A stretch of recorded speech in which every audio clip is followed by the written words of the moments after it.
Ya, pemirsa, 4 rumah warga di 2 desa, yakni Desa Nangan-Nangaon dan Desa Tuntung, Kecamatan Bunta, Kabupaten Banggai, Sulawesi Tengah, dibakar oleh massa.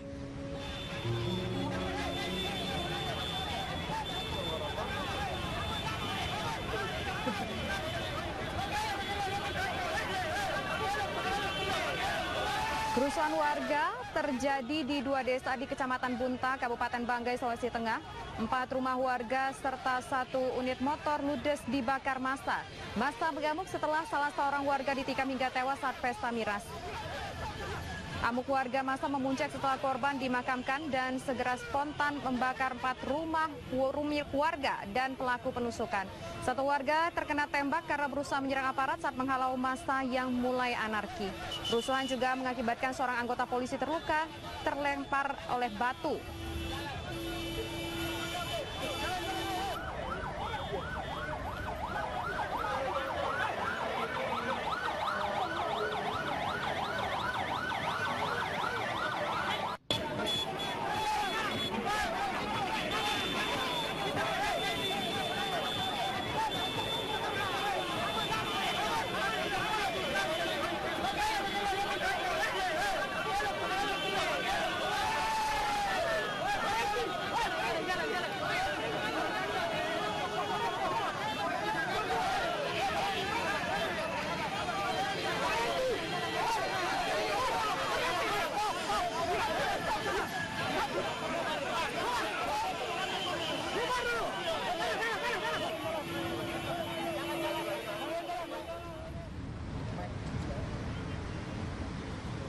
Ya, pemirsa, itu tadi adalah informasi mengenai aksi kerusuhan terkait dengan pemilu kada serentak. Dan usai jeda berikut kita akan hadirkan perbincangan seperti yang kami sampaikan di awal tadi. Kita akan membahas mengenai pemilu kada serentak yang akan dilakukan atau diselenggarakan pada bulan Desember 2015 nanti. Ada 3 orang narasumber kami di sesi pertama ini, pemirsa, yaitu ada 2 calon kepala daerah atau 2 calon bupati, yaitu ada Sigit Purnomo, kemudian juga ada San Mustafa, kemudian juga ada pengamat komunikasi politik Effendi Ghazali. Tetaplah di Apa Kabar Indonesia Malam Akhir Pekan, kami akan kembali sesaat lagi.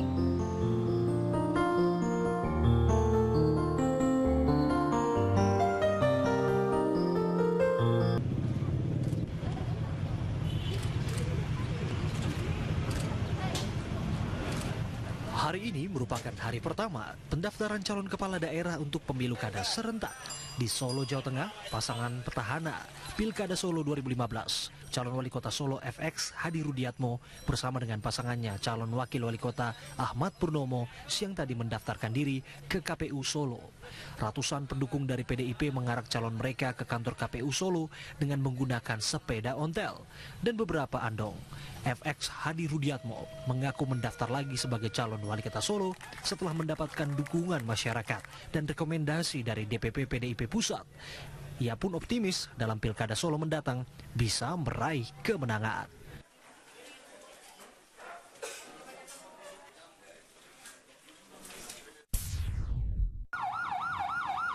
Di Blitar, Jawa Timur, pada hari pertama dibukanya pendaftaran calon kepala daerah, ada 1 pasangan calon wali kota dan wakil wali kota yang mendaftar. Mereka adalah pasangan yang diusung oleh PDIP, yaitu Samanhudi Anwar dan Santoso. Keduanya saat ini masih menjabat sebagai wali kota dan sekretaris daerah Kota Blitar. Mereka datang ke kantor KPUD Blitar dengan menaiki 2 becak serta diarak oleh ribuan simpatisan serta kader PDI Perjuangan.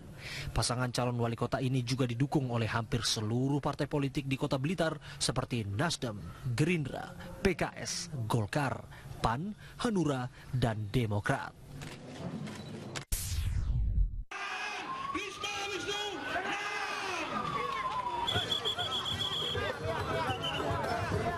Di Surabaya, Jawa Timur, hari pertama calon kepala daerah, pasangan wali kota Surabaya Tri Risma hari ini berserta dengan wakilnya Wisnu Sakti Buwana berangkat dari kantor DPC PDIP Kota Surabaya menuju ke kantor Komisi Pemilihan Umum Kota Surabaya. Dengan menggunakan becak, pasangan incumbent tersebut diarak ratusan pendukungnya. Risma pun berharap agar para calon lain bisa segera mendaftar sehingga proses pemilihan wali kota dan wakil wali kota Surabaya bisa berjalan dengan sesuai jadwal.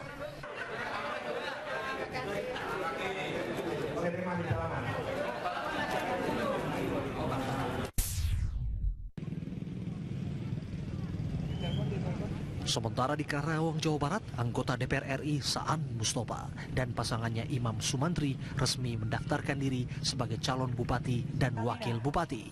Pasangan tersebut diusung oleh 3 partai yaitu Gerindra, Nasdem, dan Golkar. Terkait dengan pencalonan dirinya, Saan harus menanggung risiko mundur dari anggota DPR RI serta mundur dari Partai Demokrat yang sebelumnya telah mengantarkannya sebagai seorang legislator. Tim TV One mengabarkan.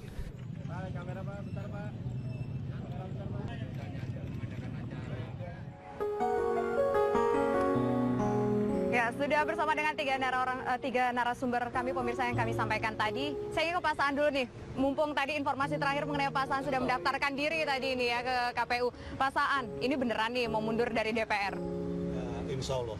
Kapan? Jadi saya sudah bertekad bahwa saya maju di Karawang.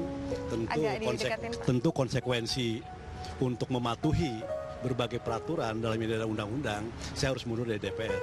Nah, dalam peraturan itu mundur ketika sudah ditetapkan resmi sebagai pasangan calon. Agustus. Jadi akhir Agustus itu hitung resmi mundur tanggal 24 Agustus. Beberapa hari lagi akan mundur ya? Ya. Nah, gimana nih dengan partai pendukung Anda? Tadi kalau kita lihat, kita tahu Pak Saan ini dari Partai Demokrat ya, tapi tadi kita dengar partai pendukungnya bukan dari Demokrat, ternyata dari Gerindra dan 2 partai lainnya. Kenapa sih Demokrat nggak dukung Bapak? Ya, mungkin ada calon lain yang lebih baik dari saya di Demokrat. Sementara Gerindra, Nasdem, dan Golkar mungkin saya lebih baik juga dari partai itu kan itu. Jadi saya hargai aja putusan yang sudah dilakukan oleh Partai Demokrat. Rumorsnya Anda sudah izin belum sih atau belum dapat izin? Oh, saya sudah sampaikan jauh-jauh hari, walaupun saya belum mendeklarasikan secara resmi saya mau maju di Kabupaten Karawang, tapi sudah saya informasikan bahwa saya akan maju, saya ceritakan kondisinya dan sebagainya. Tapi tetap bahwa mekanisme putusan terkait dengan soal pilkada itu kan partai punya mekanismenya, dan tentu mekanisme itu ya saya hargai juga mekanisme seperti yang dilakukan oleh partai. Lebih baiknya apa sih kalau menurut Bapak yang justru Demokrat mengusung calon yang lain gitu, mendukung calon yang lain? Apa sih lebih baiknya calon yang lain? Saya nggak ngerti, itu kan yang punya. Apa mungkin dari polling-polling yang ada begitu menunjukkan salah satunya elektabilitas? salah satu tentu pertimbangan kan survei. Dan saya juga tentu sebagai seorang politisi harus rasional. Saya maju itu kan dengan berbagai pertimbangan. Tidak mungkin saya maju untuk konyol kan itu kan. Tentu pertimbangan-pertimbangan rasional saya pun saya lakukan. Tentu saya juga punya preferensi politik, apakah itu survei, apakah itu dukungan dari masyarakat bawah dan sebagainya. Itu menjadi pertimbangan saya. Nah, ngomong-ngomong soal survei tadi ini ya, elektabilitas salah satu survei menunjukkan Anda berada di peringkat yang cukup bawah, peringkat ke-6. Tadi kan ngomongnya nggak konyol, apa itu sebuah keputusan yang tepat untuk tetap maju, Pak Saan? Karena saya nggak tahu surveinya, saya kan nggak pernah dikasih tahu. Tapi sekali lagi bahwa apa yang disampaikan, anggap itu adalah bagian dari motivasi, bagian dari pelecut bagi saya agar saya bisa lebih keras lagi kerja di Karawang, sehingga kemungkinan dalam 4 bulan yang akan datang saya bisa menyalip semua pasangan. Oke, baik. Sekarang saya ingin enaknya manggilnya Mas Pasha atau Mas Sigit Purnomo? Nah, apa aja. Mungkin Mas Sigit aja lagi ya. Atau nanti kalau kebablasan saya manggilnya Mas Pasha lagi. Nggak apa-apa, nggak masalah. Mas Sigit, Anda ini dari seorang aktris, dari seorang seniman memilih untuk memutuskan menjadi kepala daerah begitu ya. Sebetulnya pendidikan politik apa sih yang Anda miliki sehingga Anda yakin untuk terjun ke dunia ini? Saya pikir memang kalau bicara pendidikan politik secara resmi saya tidak, ya kan? Tapi kan kebetulan memang kami berangkat daripada keluarga politisi, rekan-rekan kami pun juga tidak jauh daripada lingkungan politik. Terus pada akhirnya pun saya memutuskan untuk berpartai di tahun 2014 kemarin. Sehingga saya berpikir tidak ada salahnya. Toh juga politik itu juga menurut saya, anggapannya politik juga adalah sebuah seni ya.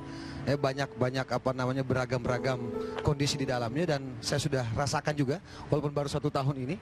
Dan alhamdulillah itu tadi pada akhirnya kita mengambil keputusan untuk terjun ke pemilu kada. Nah, kembali lagi ke pertanyaan saya, apa sih background politik ataupun pendidikan politik dari Mas Pasya gitu kan? Kalau seni, oke, itu bisa bekerja berdasarkan kecintaan, memang dari dulu cinta seni. Nah, kalau ini kan dunia politik dan dunia kepemimpinan begitu, Mas. Tergantung kita melihat politik itu seperti apa, saya bilang. Artinya pemahaman tentang politik kan tidak harus lewat dari sisi akademisi, ya. Dari sisi akademi ya. Banyak hal yang bisa kita ketahui terkait tentang politik lewat itu tadi, lingkungan, ya kan, rekan, keluarga dan lain sebagainya. Jadi saya pikir tidak ada salahnya gitu. Tanpa background politik itu tadi, secara akademi ya. Tapi ini kan kepala daerah, artinya ini bukan sebuah jabatan yang mudah begitu ya? Iya, betul. Seperti apa tantangan Anda melihat ke depannya, Mas Pasya? Oh besar, yang penting kan sekarang bagaimana kita punya cita-cita dahulu. Ya kan, tentunya terkait dengan daerah-daerah yang kita, seperti saya dari Kota Palu, Sulawesi Tengah. Ya, tentunya kita sudah bisa melihat dari awal seperti apa rencana-rencana ke depan, pengembangan-pengembangan ke depan tentang Kota Palu itu sendiri gitu.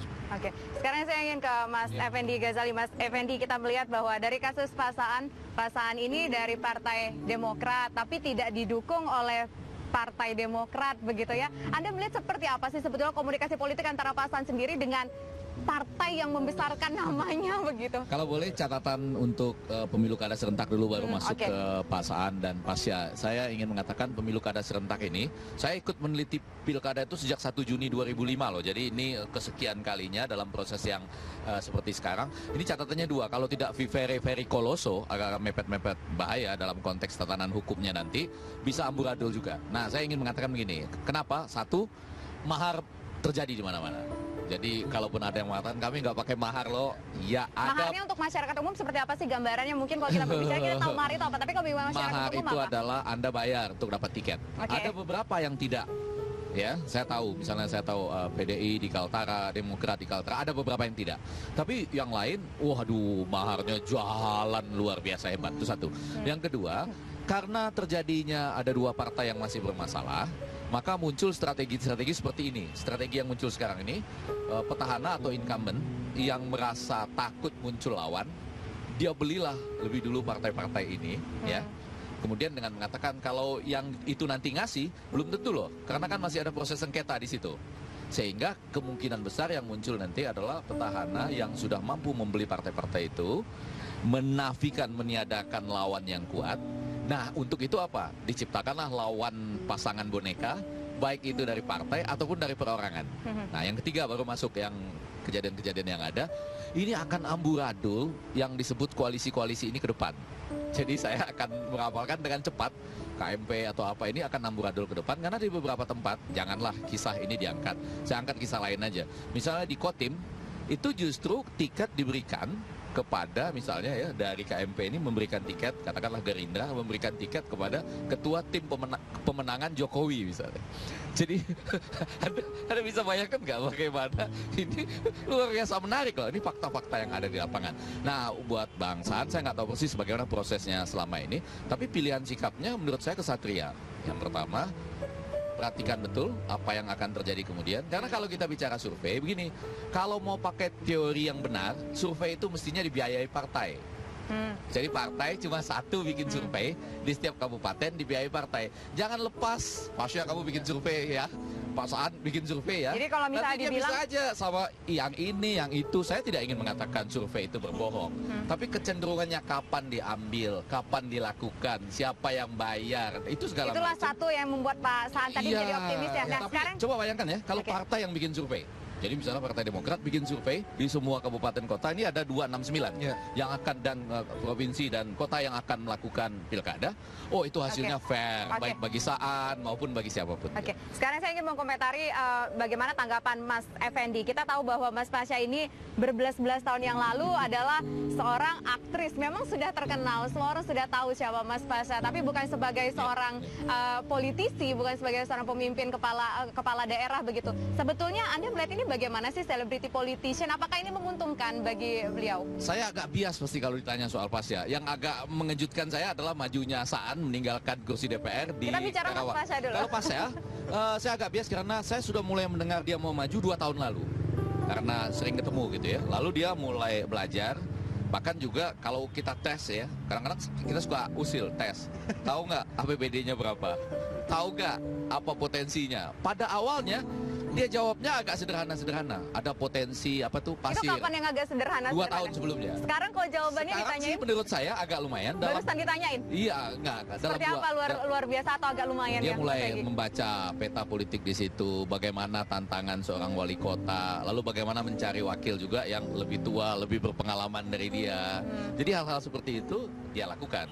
Dan kalau melihat konstelasi yang ada di Palu sampai saat ini, bakal ada 3 pasangan mungkin ya. Kurang lebih 3 pasangan. Bisa 4 kalau detik-detik ini keluar lagi. Mungkin bisa 4 karena kan tiket buat yang 4 gitu ya. Tadi kan Dia punya harapan. Yang pertama, dia berpikir bahwa dia lahir di situ, besar di situ. Sekarang sudah mulai tahu bahwa potensi budayanya tidak hanya menyebut pariwisata, pasir pecah misalnya, bukan cuma itu.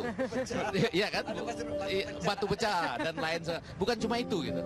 Masih ada hal-hal lain yang perlu dikembangkan gitu. Nah, dia berusaha dengan bupati tertentu ya sekarang nih sebagai pasangan Anda yang lebih berpengalaman. Seperti Obama Biden lah kira-kira gitu ya, atau Jokowi JK lah. Nah, gitu.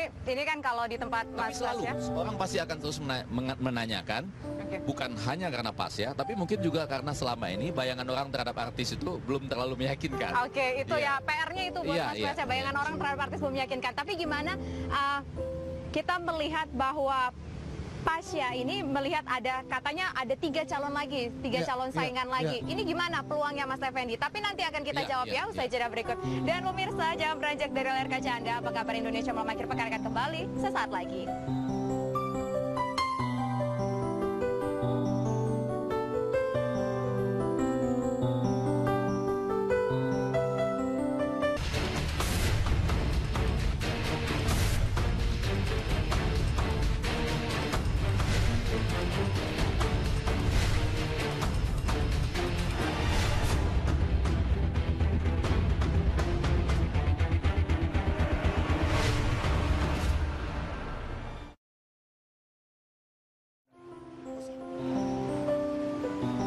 Berburu kursi kepala daerah.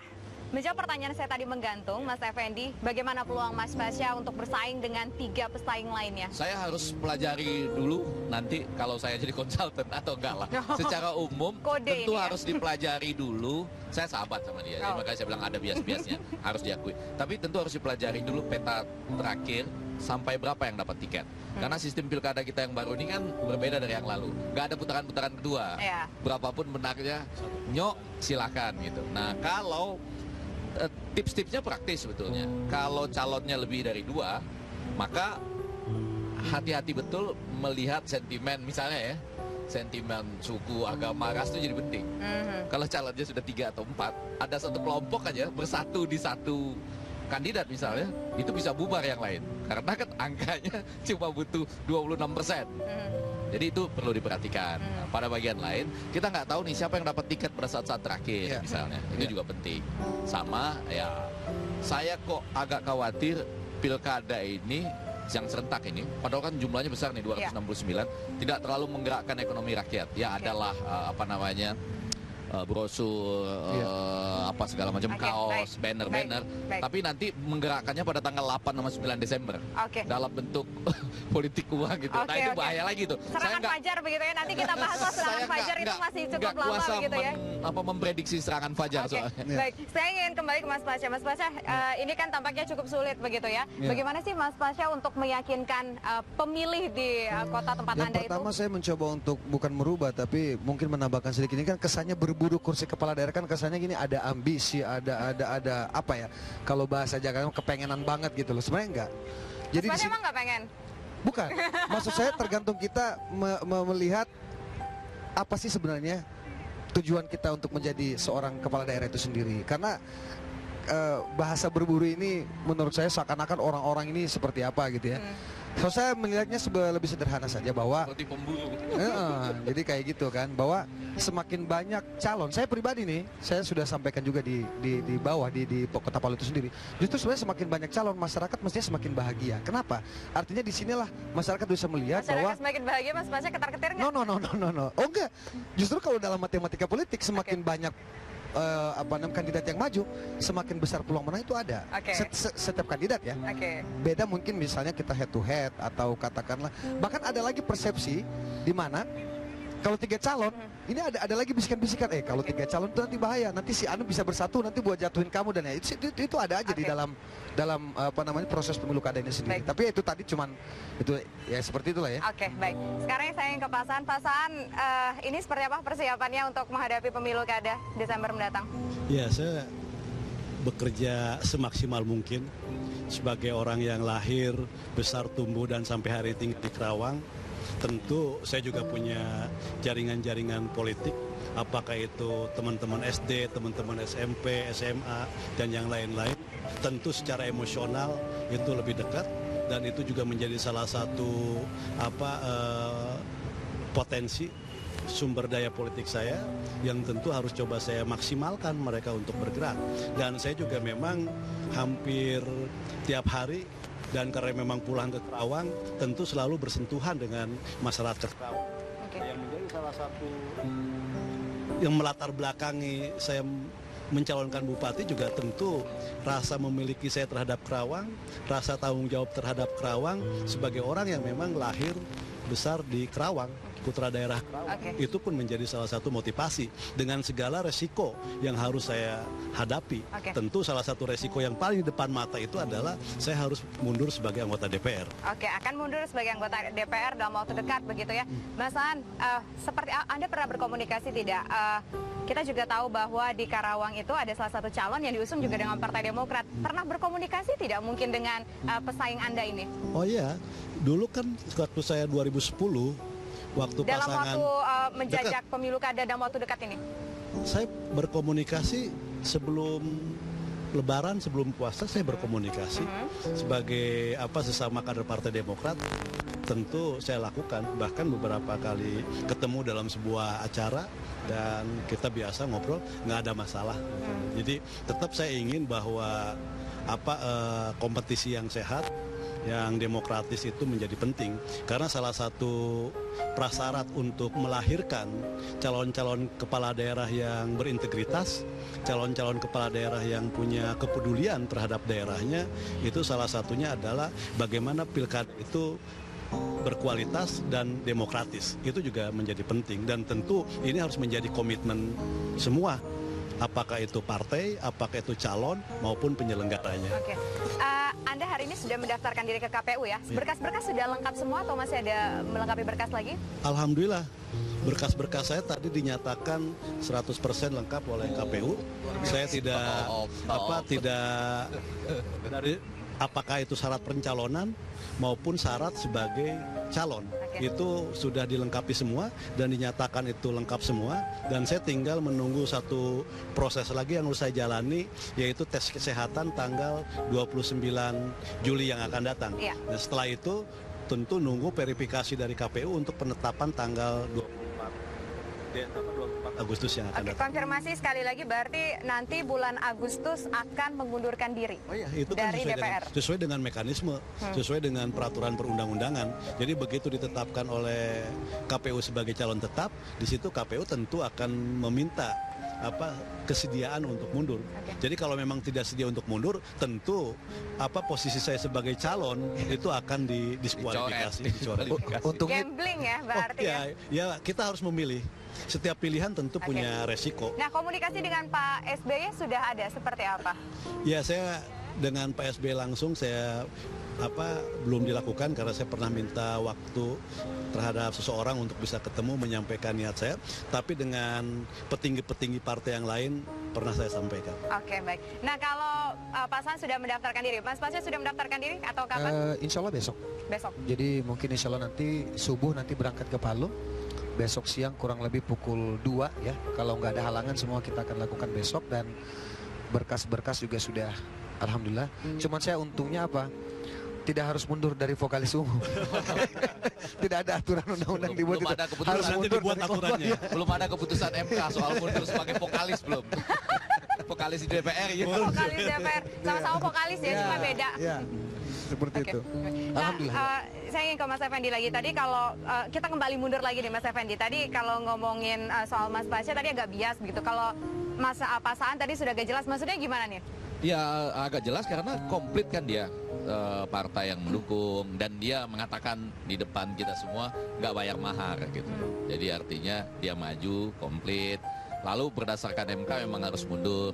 Yang kita tunggu adalah pernyataannya dia itu ya untuk mundur sebagai kader Demokrat, karena kan kalau Demokrat mengutus yang lain, logika politiknya dia mundur sebagai Partai Demokrat, tapi tidak mundur sebagai simpatisan dong, ya kan? Masih keluarga besarnya Demokrat. Masih kader partai. Alah gitu ya. Jadi itu yang saya tebak. Nah, Karawang saya rasa petanya cukup berat. Antara lain ada juga PDIP, siapa di situ, ada Marzuki sama Miing. nama Miing gitu kan, nama yang belum ada wawancara karena Harus diwawancara. punya pengalaman maju di tempat lain ya. Ya, pernah kalah juga. Iya. Potensinya Pak Sani gimana nih? Saya nggak tahu persis semua pasti ya, 269 daerah. Cuma kalau saya lebih ingin mengatakan dan mengharapkan sistemnya yang kita perbaiki. Jadi kalau misalnya di pilkada yang akan datang serentak tahun 2017, saya mengusulkan partai yang buat survei. Jadi supaya ada tata tertibnya. 2 minggu sebelum mengeluarkan surat rekomendasi atau 1 minggu sebelum mengeluarkan surat rekomendasi, hasil surveinya keluar. Ditata dan dikontrol oleh partai. Sampai nanti hanya karena untuk memaksakan pilkada di daerah itu, walaupun calon tunggal, itu dipaksakan ada calon-calon yang jadi-jadian. Nah, itu saya rasa ancaman terbesar. Calon-calon jadi-jadian itu kan bisa terjadi. Baik. Artinya begitu. Kalau Mas Pasya sendiri menilainya bagaimana? Kalau memang kita juga tahu bahwa di wilayah Mas Pasya tidak ada calon Kalau tunggal, saya kan bahkan ada melihat 4. dari Kalau kulit Anda menilai luar saja, bagaimana? saya mencoba untuk menyederhanakan. Di saat tidak ada tidak ada kelompok-kelompok lain, dalam hal ini kelompok masyarakat ataupun lewat partai yang mengusung calon, katakanlah sudah ada 1 calon dan belum ada lagi kelompok-kelompok lainnya untuk mendaftarkan itu. Kalau saya melihatnya sederhana, ya sudah biasa aja sudah. Cuma kan memang belum ada aturan juga. Nah itu kan mungkin tidak pernah ada yang menyangka bahwa cuma ada 1 calon.